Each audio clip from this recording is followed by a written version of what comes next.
Bonjour, bienvenue dans cette nouvelle émission Quoi de neuf. Aujourd'hui, je reçois le maire de Fort-de-France, M. Didier Laguerre. Il est aussi conseiller territorial. Il est président de la commission finances à la CTM. Bonjour, monsieur le maire. Bonjour aux téléspectatrices et téléspectateurs de Zouk TV. Ceux qui nous regardent aussi sur Facebook, qui sont nombreux à nous regarder, ça va bien plus loin. Tous les modes, tous les canaux de diffusion sur Internet. Ouais. Oui.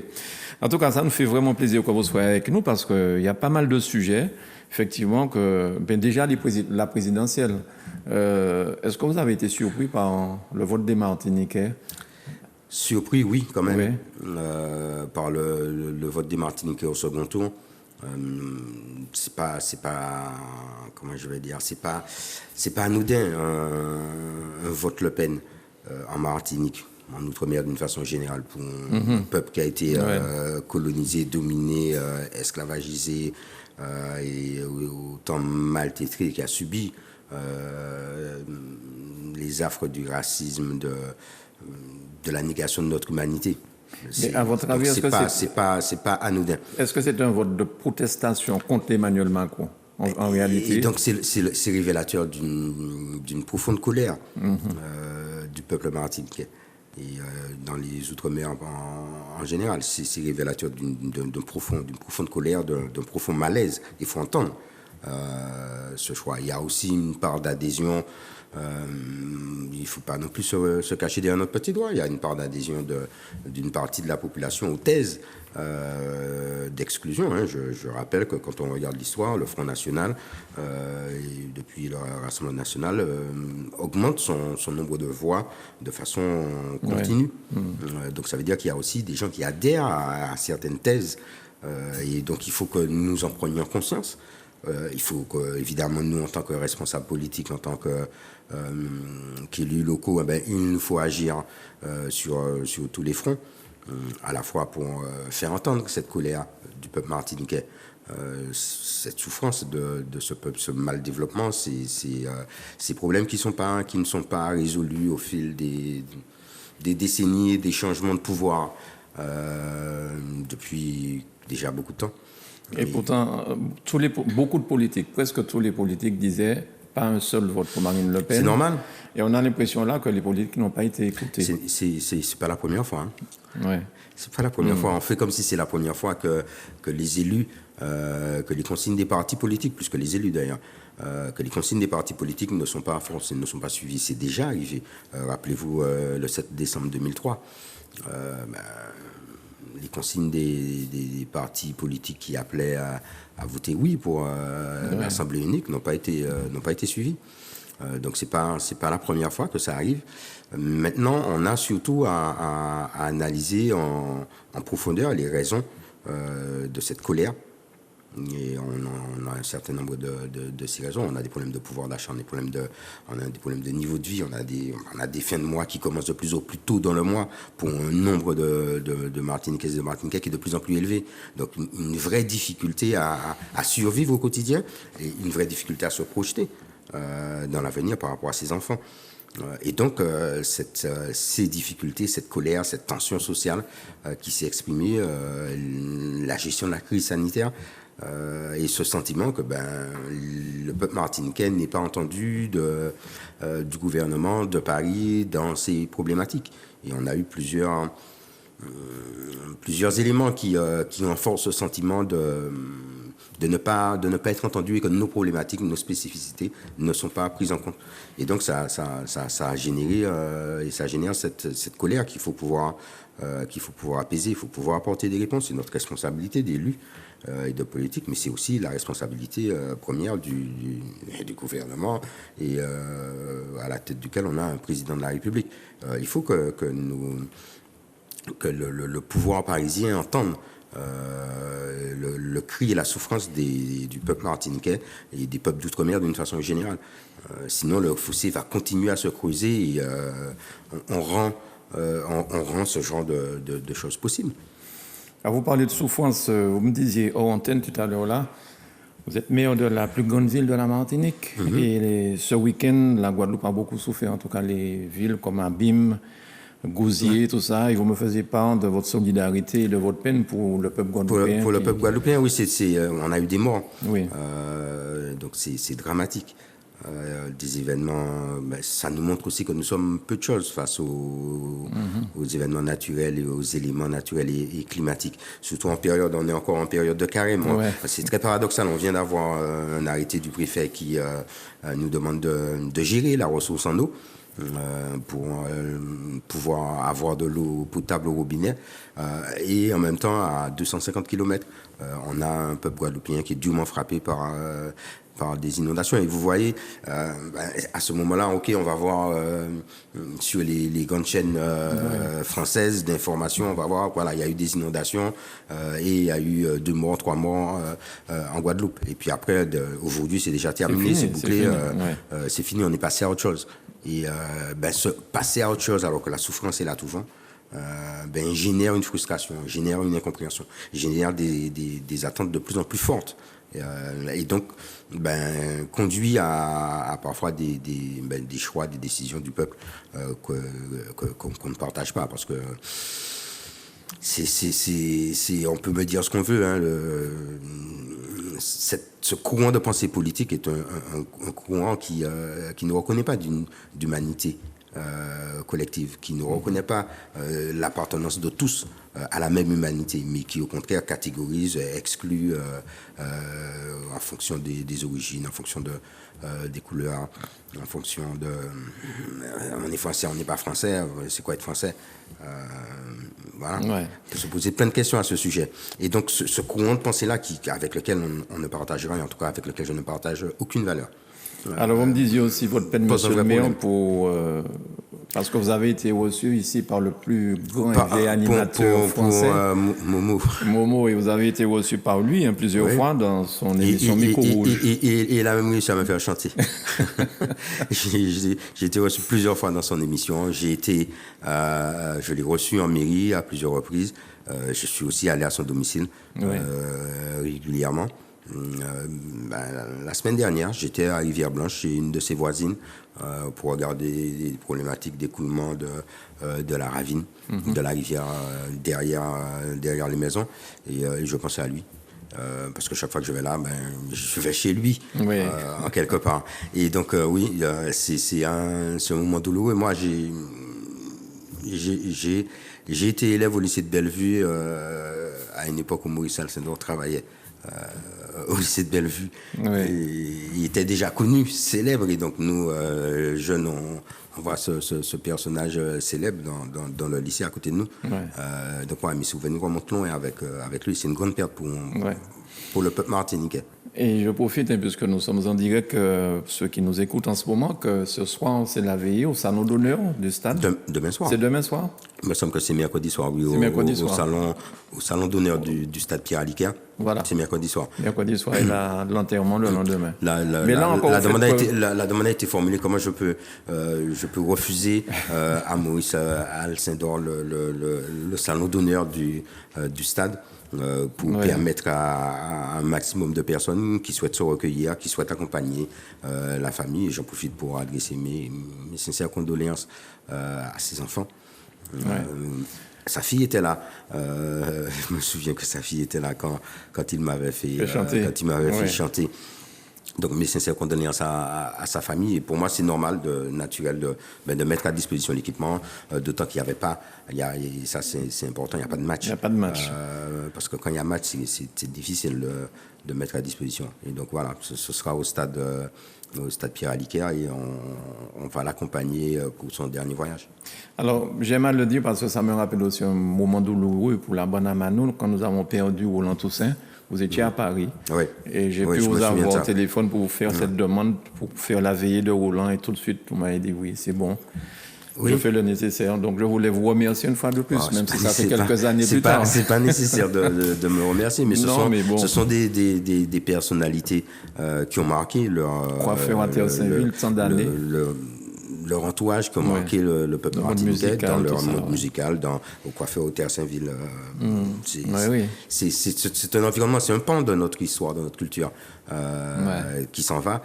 Et donc, chaque fois que je peux accompagner, je fais le maximum pour pouvoir accompagner et permettre au peuple martiniquais de pouvoir témoigner de sa sympathie, se recueillir et accompagner. En tout cas, merci beaucoup, monsieur le maire, pour ce geste. Alors, vous avez voté dernièrement le budget. Un budget en hausse? Un budget en très légère hausse, un budget toujours déséquilibré. Oui, un budget toujours déséquilibré. Budget déséquilibré, on a prévu de retour à l'équilibre du budget à l'horizon 2025, budget 2025. Donc on va voter des budgets déséquilibrés jusqu'en 2025. On a mis en place un plan de redressement, on a signé un contrat avec l'État et on a certes un budget déséquilibré, mais un budget qui s'améliore. On respecte ce que moi j'appelle nos temps de passage, pour que les gens comprennent. On a à tel budget, on doit être à tel niveau, on doit être à tel niveau d'économie, on doit être à tel niveau de réduction des dépenses, d'amélioration des recettes, réduire le déséquilibre de temps, réduire le déficit du compte administratif de temps, et on respecte nos temps de passage. On est même en avance sur nos temps de passage, aussi bien sur le compte administratif 2021 qui présente un déficit de 53 millions d'euros, alors que le déficit prévu était de 61 millions.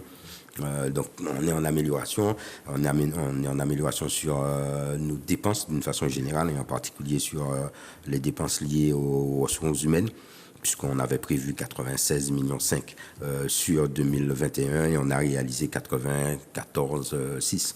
Donc voilà, on est en amélioration et même les membres des minorités qui participent au Conseil constatent que la situation reste difficile, mais que les choses s'améliorent et qu'on est sur la bonne voie. Les partenaires qui travaillent aussi avec la ville constatent cette évolution positive de la situation de la ville, et donc on va continuer, on ne va pas relâcher nos efforts, loin de là, pour retrouver des marges de manœuvre pour pouvoir intervenir au profit des politiques publiques attendues par les Foyalaises et les Foyalais, et en même temps par tout le peuple martiniquais.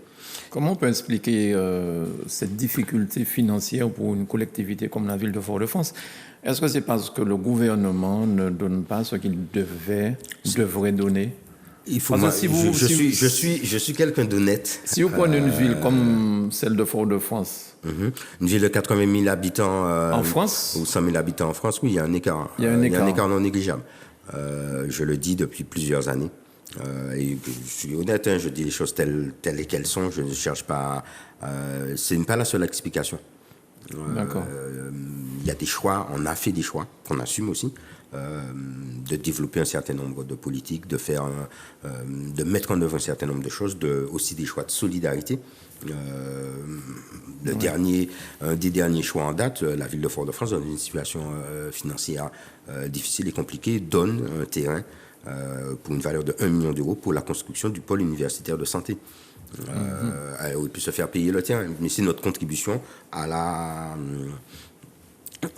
mise en place de ce pôle universitaire de santé, porté par la CTM, qui a un budget de 1,4 milliard aujourd'hui, et par l'État, qui a un budget illimité, puisqu'il fait du déficit à volonté.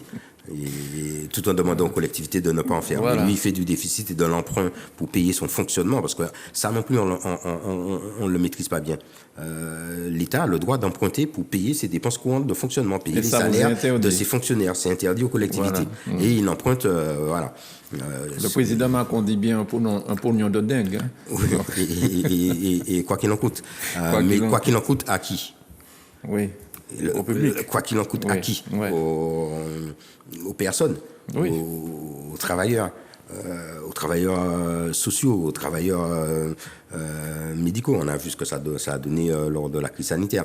Donc il y a des choix de gestion qui expliquent un certain nombre de choses. Il y a aussi un sous-financement structurel des collectivités locales en Outre-mer. Je le redis, l'écart il est de 200 millions d'euros par an. Les communes d'outre-mer reçoivent chaque année 200 millions d'euros de moins que les communes françaises. Malgré les mécanismes qui ont été mis en place, hyper complexes, soi-disant, mécanismes qui ont été mis pour corriger, pour nous surfinancer, mais en nous finançant moins que les communes de France de 200 millions. Les communes d'outre-mer ont perdu 1 milliard d'euros sur les 10 dernières années. En comparaison des communes françaises. Ça, on a fait des études qui l'ont démontré, des rapports l'ont démontré, ça commence à être corrigé, puisqu'on a rattrapé, on fait une correction de l'enveloppe à hauteur de 85 millions d'euros, alors que, je répète, c'est 200 millions qui manquent sur chaque année. Donc, c'est des charges de centralité qui ne sont pas prises en compte, évaluées par l'État pour la ville de Fort-de-France à 11 millions d'euros. Ces charges de centralité ne sont pas prises en compte dans les dépenses et donc dans les recettes de la collectivité. Et donc, ça explique un peu tout ça.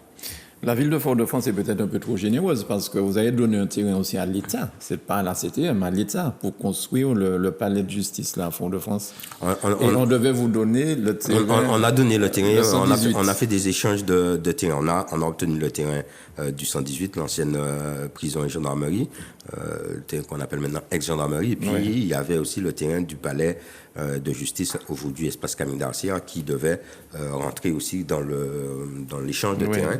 Et bon, ça n'a pas été finalisé, et donc on va le finaliser sous cette mandature-là. Il faut que ce soit finalisé, il faut que ce soit une affaire réglée. On se rappelle, il y a quelques années de cela. Il y a eu des tensions très fortes autour de la propriété de ce bâtiment. Oui. Très bien, monsieur le maire. Alors, l'éclairage public. C'est vrai que maintenant, on essaie de passer à la lumière LED. C'est un éclairage un peu moins gourmand, on va dire. Parce que je suppose que vous devez avoir parlé d'argent. Est-ce que vous avez en tête le montant?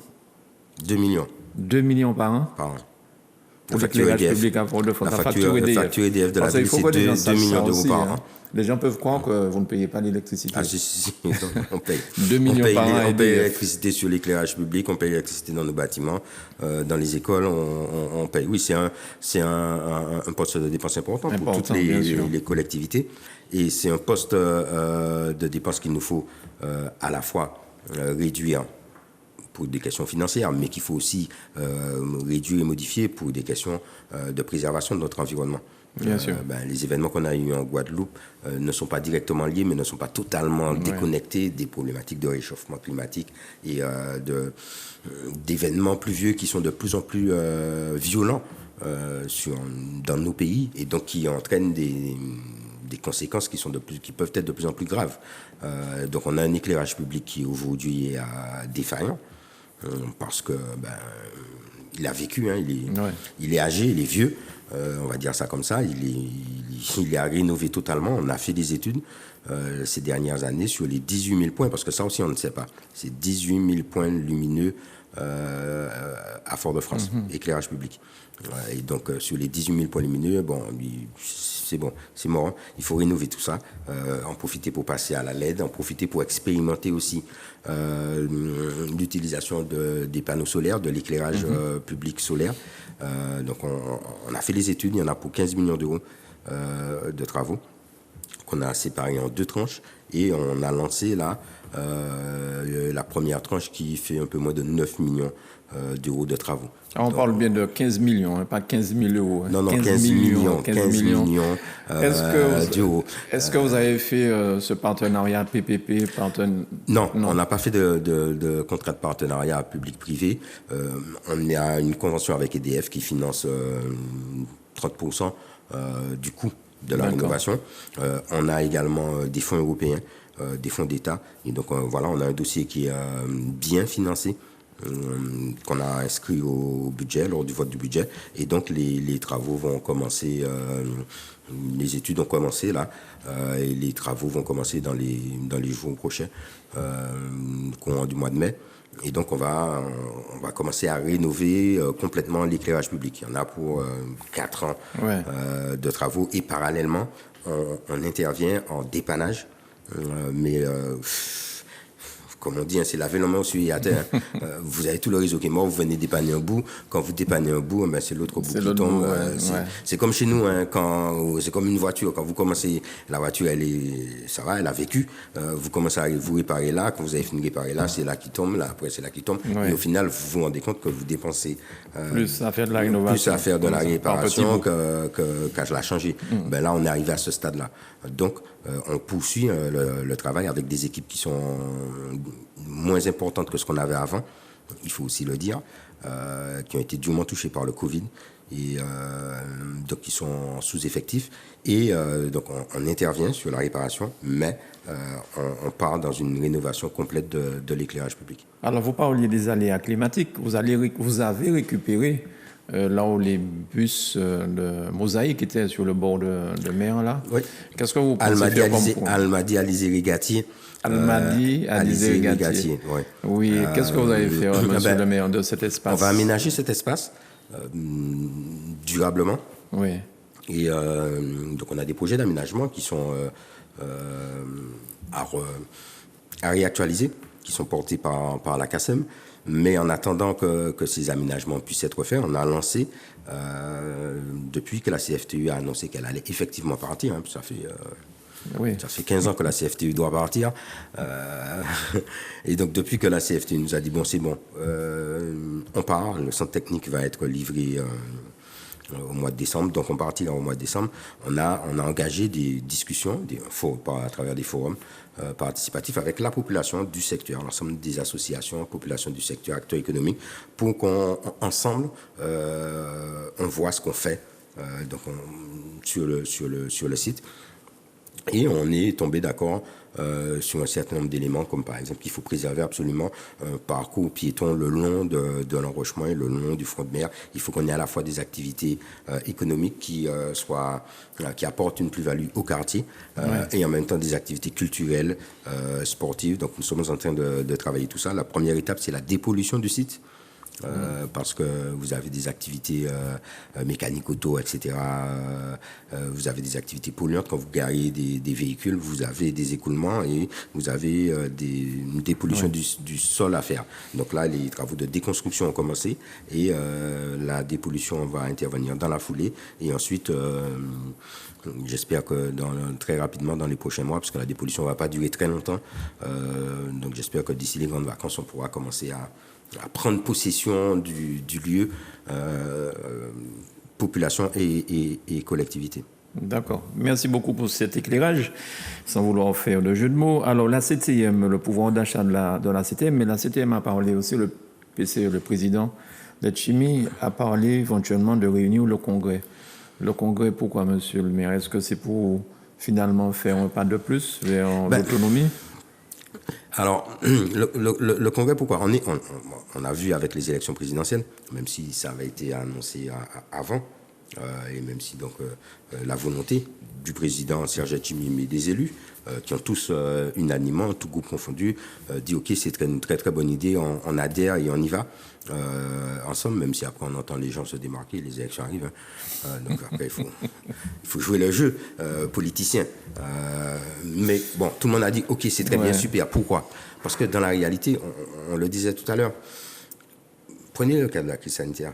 Vous avez une non prise en compte de notre réalité dans le cadre de la résolution d'un problème global. Vous avez une obligation vaccinale qui est imposée à des soignants, un système de santé qui est mis à mal par l'exclusion d'un certain nombre de soignants du système de santé qui est déjà fragilisé, qui est déjà en difficulté, alors que c'est la responsabilité pleine et entière de l'État, déjà fragilisé, sur lequel vous, collectivités, vous ne pouvez intervenir qu'à la marge sur des problèmes d'infrastructure. Mais le système de soins, c'est compliqué. Ce n'est pas les compétences des collectivités locales. Et donc, vous avez une réponse qui n'est pas adaptée à notre réalité. On l'a vu en Martinique, on l'a vu en Guadeloupe, on l'a vu en Guyane, avec une conséquence humaine terrible, c'est que vous mettez des gens à la rue. Vous fragilisez des familles dans un tissu social qui est déjà fragilisé. Donc, vous avez un vrai problème là. Comment on construit autre chose, comment on se projette ensemble pour construire un projet martiniquais, pour tenir compte de nos réalités, de nos spécificités et en même temps apporter des réponses sur du court terme, sur du moyen terme, sur du long terme. Prenons la problématique du pouvoir d'achat. La CITEM a pris une initiative en termes de pouvoir d'achat à l'occasion d'un amendement sur le budget et qui a été adopté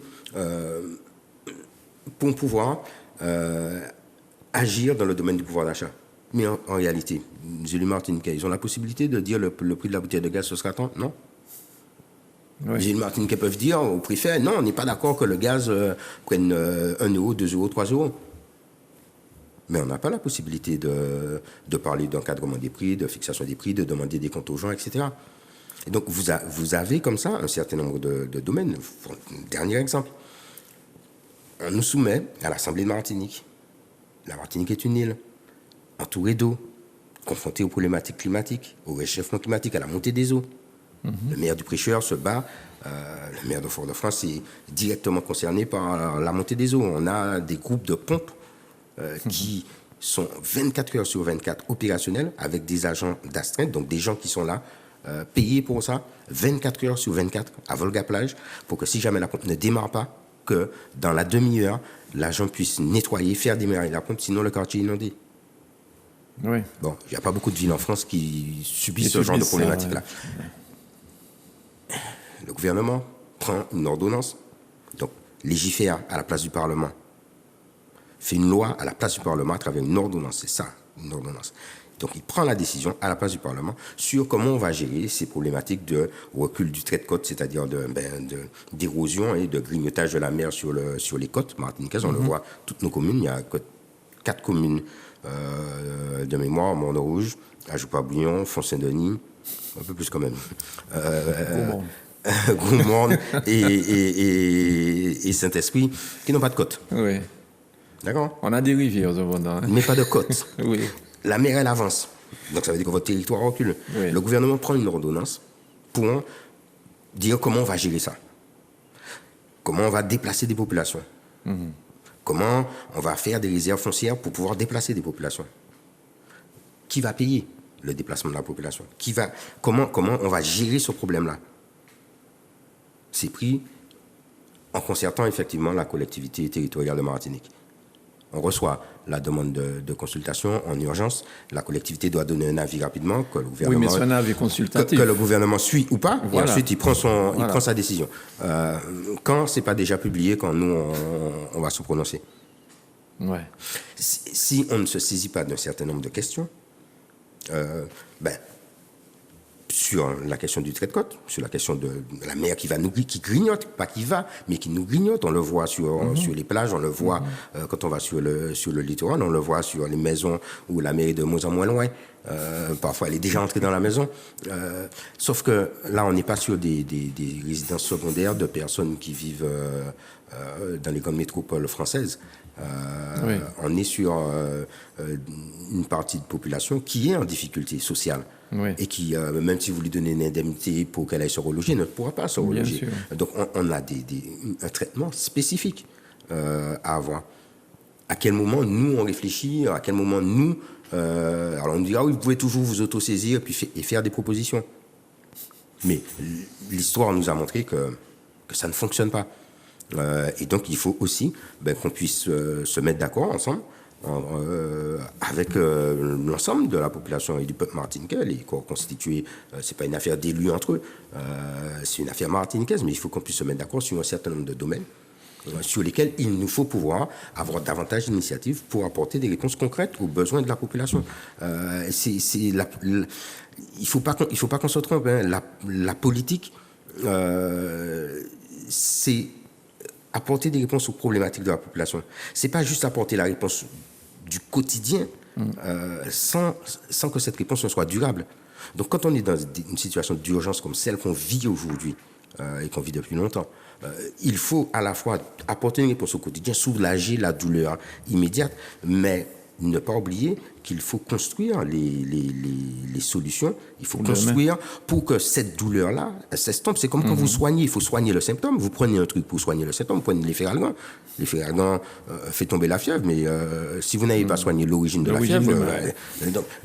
donc, il nous faut travailler sur ça. Il faut ouvrir des perspectives. Et donc, pour moi, c'est un travail que nous avons à faire collectivement. C'est pas une question d'institution, c'est pas une question de plus d'autonomie, il faudra plus d'autonomie de toutes les façons. Monsieur le maire, mais c'est pas juste une question de changement de statut. C'est pas ça. C'est comment on règle les problèmes des Martiniquais. Vous allez devoir revenir, monsieur le maire, parce que là, le temps est écoulé. Il y a encore plein de questions que je voulais vous demander, voir avec vous, les législatives qui arrivent. Il faudrait qu'on en parle aussi. Il y a beaucoup de choses, mais là... Oui. Et qui vont les législatives vont être déterminantes. Oui, il faut qu'on en parle. Exactement. Donc, vous revenez le plus tôt possible pour qu'on fasse quand Mano Regagné m'invite sur Zouk TV, je viens. On fera l'invitation très rapidement, monsieur le maire. Merci beaucoup, en tout cas, d'avoir pris ce temps-là ce matin pour venir expliquer tout ça à la population de la Martinique, de Fort-de-France, mais aussi ceux qui vivent là-bas, en Guyane, en Outre-mer. Et il faut qu'on se pose la question pourquoi tout l'Outre-mer a réagi comme ça. Voilà. Merci, monsieur le maire. Monsieur Didier Laguerre, maire de la belle ville de Fort-de-France. À bientôt.